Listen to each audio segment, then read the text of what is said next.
상황입니다.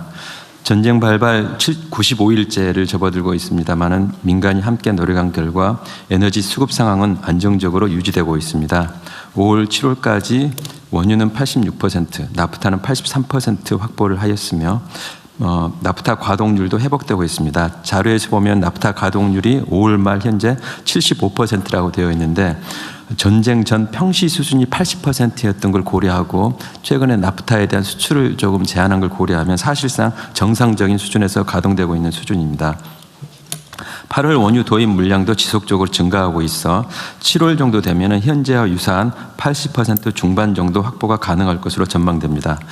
천연가스 같은 경우는 지난 5월 26일 또 한 차례 공급 불가항력 선언이 있었습니다만은 저희들이 연말까지 대체 물량을 이미 차질 없이 확보한 상황이라 수급이 안정적으로 관리되고 있다고 말씀드립니다. 주요 대응 동향입니다. 전쟁 상황 등을 지금 면밀히 조심하면서 수급 안정화 조치를 지속 운영해 나갈 예정입니다. 전략 경제 협력 특사단이 확보한 물량도 차질 없이 지금 현재 도입되고 있는 상황입니다.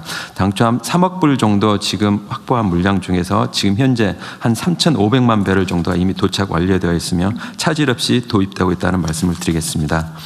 또한 호르무즈 해협이 정상화 시점이 여전히 불확실한 만큼 당초에 5월까지 운영하기로 했던 비축이 수합 제도를 일단 한 달 정도 더 연장해서 운영하려고 합니다.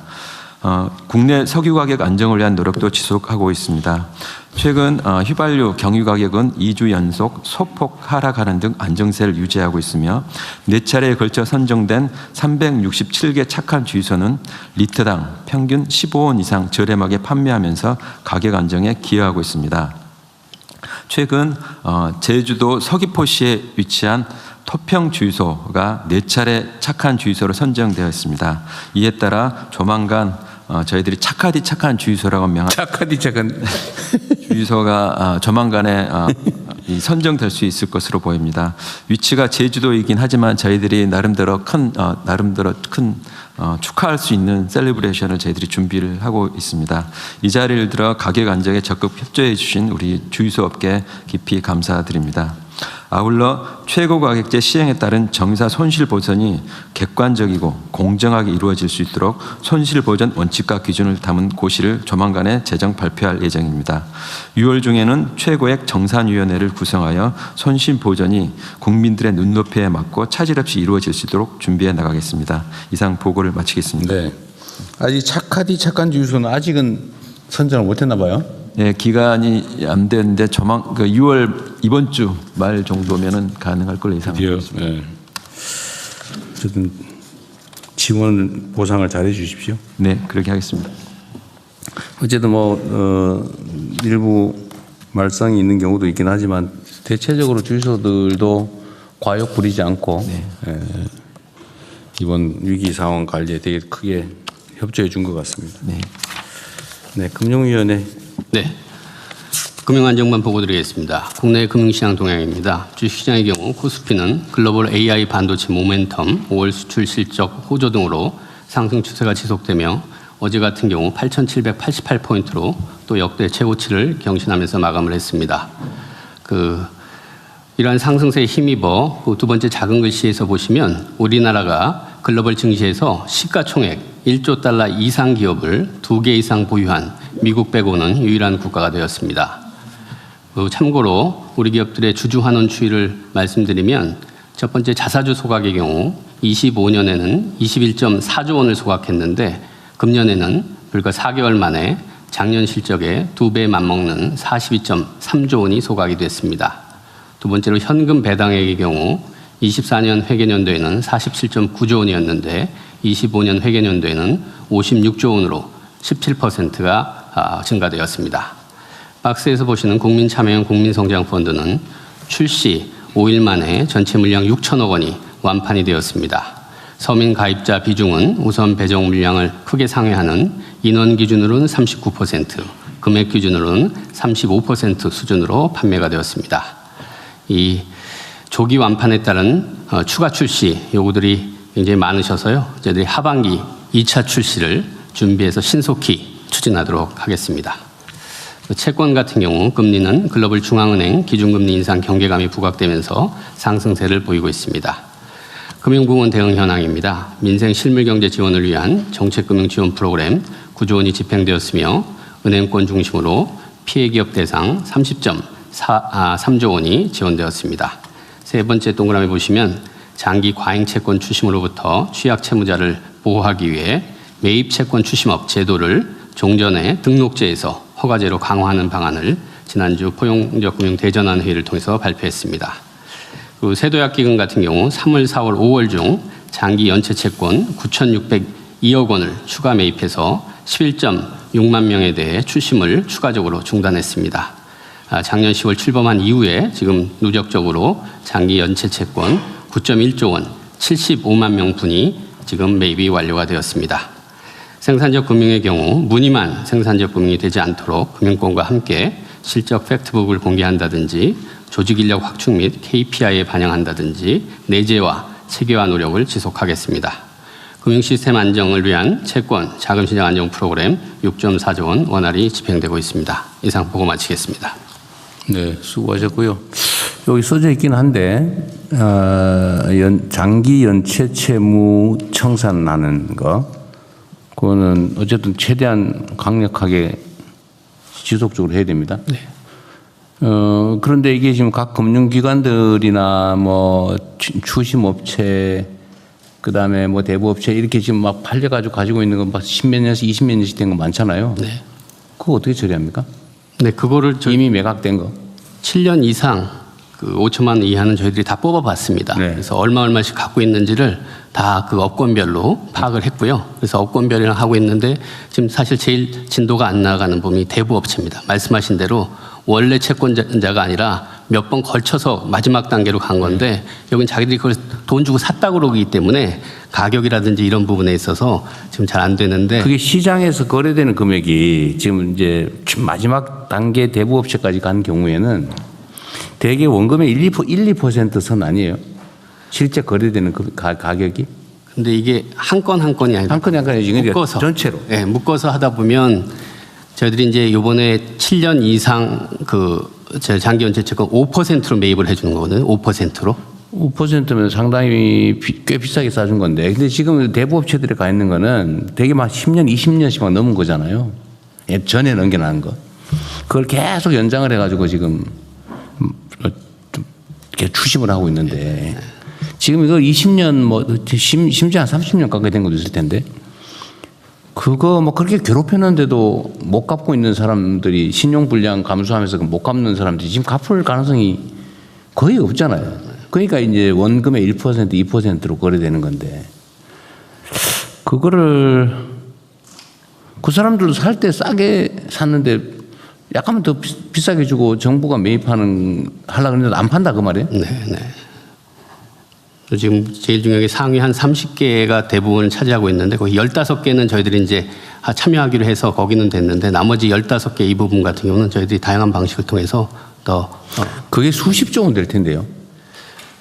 지금 저희들이 이제 16.4조 원이었기 때문에 16.4조 원이라서 아마 대부업권은 한 4몇 조 원 정도 제일 많습니다. 아, 전에 내가 알기로는 뭐 그게 장기 연체 채권액이 원금 기준으로 한 5, 60조 원 된다 그랬는데 많이 정리된 모양이죠. 네, 네.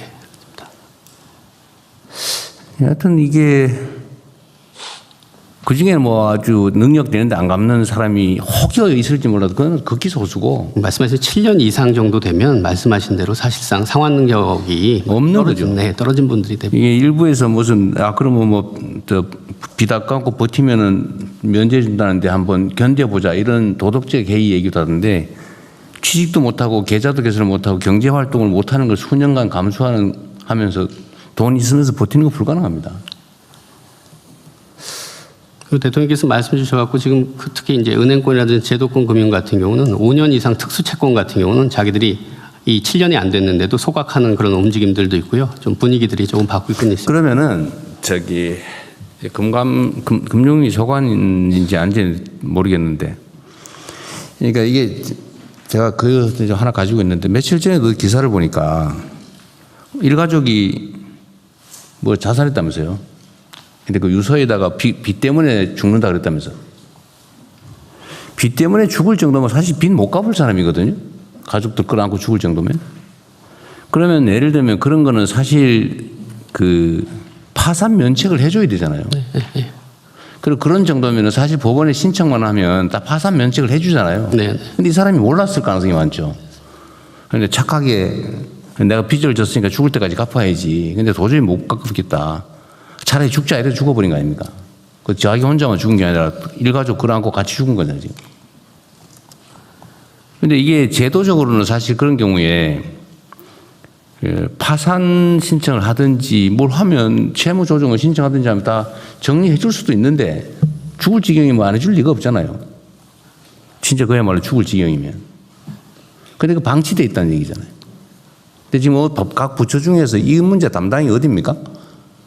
그 파산, 개인 파산 회생 관리하는 데가? 네, 법적으로 사법적 절차는 법무부입니다. 그러니까 회생, 그 법원에서 개인 회생과 개인 파산을 아니, 다루고요. 그 법률에서 업무는 그런데 네, 그 전 관리 단계에서 업무. 네, 그 전 단계에서 그 사적으로 조정하는 거, 금융기관 조정하는 거는 신용회복위원회라고 그래서요. 거기서 그건 사적으로 금융위 소관인. 네네, 채무조정 거기서 하고 있습니다. 그래서 거기도 매년 한 10만 명, 20만 명씩 하고 있고요. 개인 회생. 그건 금융기관이 채권자인 경우에만. 네. 예를 들면 개인한테 빚을 진 경우도 법원에서 파산하면 면책까지 해주잖아요, 대부분. 그렇습니다. 네. 진짜 능력이 없는 게 증명이 되면 있는 거 다 정리하고. 근데 이거를 지금 계속 일가족 집단 자살 얘기가 나오는데 이런 원시적인 사회가 어디 있습니까?